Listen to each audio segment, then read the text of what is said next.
স্বাধীনতা যুদ্ধের পর এই প্রথম কোনো পাকিস্তানি মালবাহী জাহাজ বাংলাদেশের বন্দরে ভিড়েছে। বুধবার পাকিস্তানের করাচি থেকে ছেড়ে আসা জাহাজটি বাংলাদেশের চট্টগ্রাম বন্দরে ভেড়ে। নানা কারণেই পাকিস্তানি মালবাহী জাহাজটির বাংলাদেশের বন্দরে ভেড়ার বিষয়টিকে ঐতিহাসিক বলা হচ্ছে। বাংলাদেশে নিযুক্ত পাকিস্তানের হাই কমিশনার সৈয়দ আহমেদ মারুফ সরাসরি এই শিপিং রুটকে পাকিস্তান ও বাংলাদেশের মধ্যে দ্বিপক্ষীয় বাণিজ্য ও ব্যবসায়িক সম্পর্কের উন্নয়নে একটি বড় অগ্রগতি হিসেবে উল্লেখ করেছেন। সাগরপথে বাণিজ্যিক সম্পর্কের ঐতিহাসিক যুগে বাংলাদেশ পাকিস্তান প্রবেশ করলেও ভারত উদ্বিগ্ন।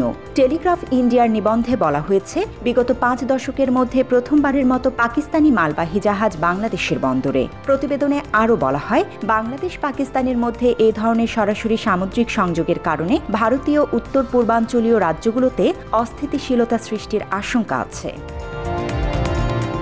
3 মাস আগেও বাংলাদেশ পাকিস্তান সম্পর্ক তিক্ত ছিল।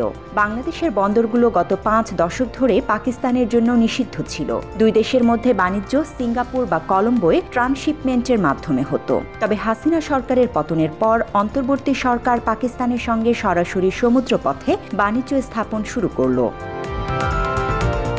ভারত আশঙ্কা করছে, পাকিস্তানি জাহাজ সরাসরি চট্টগ্রামে আসবে, ফলে অবৈধ পণ্য বাংলাদেশের মাধ্যমে ভারতে পৌঁছে যেতে পারে। এছাড়া ভারতের চিরশত্রু পাকিস্তানের সঙ্গে বাংলাদেশের সম্পর্ক বৃদ্ধি দিল্লির জন্য মারাত্মক বিপর্যয় হিসেবে দেখা হচ্ছে। এদিকে বাংলাদেশ নৌবাহিনী আগামী 2025 সালে পাকিস্তানে অনুষ্ঠিতব্য আন্তর্জাতিক নৌ মহড়া আমান 2025-এ অংশ নেয়ার বিষয়টি নিশ্চিত করেছে। এটি হবে প্রথমবারের মতো পাকিস্তানের সঙ্গে বাংলাদেশের যৌথ নৌ মহড়ায় অংশগ্রহণ। এরই অংশ হিসেবে গত মাসে একটি ফ্রিগেট পাকিস্তানের উদ্দেশ্যে যাত্রা করেছে। এসব পদক্ষেপ ভারতের জন্য উদ্বেগের কারণ হতে পারে, বিশেষ করে বঙ্গোপসাগর ও ভারত মহাসাগরে নতুন চ্যালেঞ্জের সম্মুখীন হওয়ার আশঙ্কা থাকছে। এদিকে চুক্তি অনুযায়ী আনুষ্ঠানিকভাবে বাংলাদেশে বিদ্যুৎ সরবরাহ শুরু করেছে হিমালয়ের দেশ নেপাল। সব মিলিয়ে বাংলাদেশে 40 মেগাওয়াট বিদ্যুৎ পাঠাবে দেশটি। চলতি বছরের অক্টোবরের শুরুতে বিদ্যুৎ রপ্তানির এই চুক্তিটি হয়।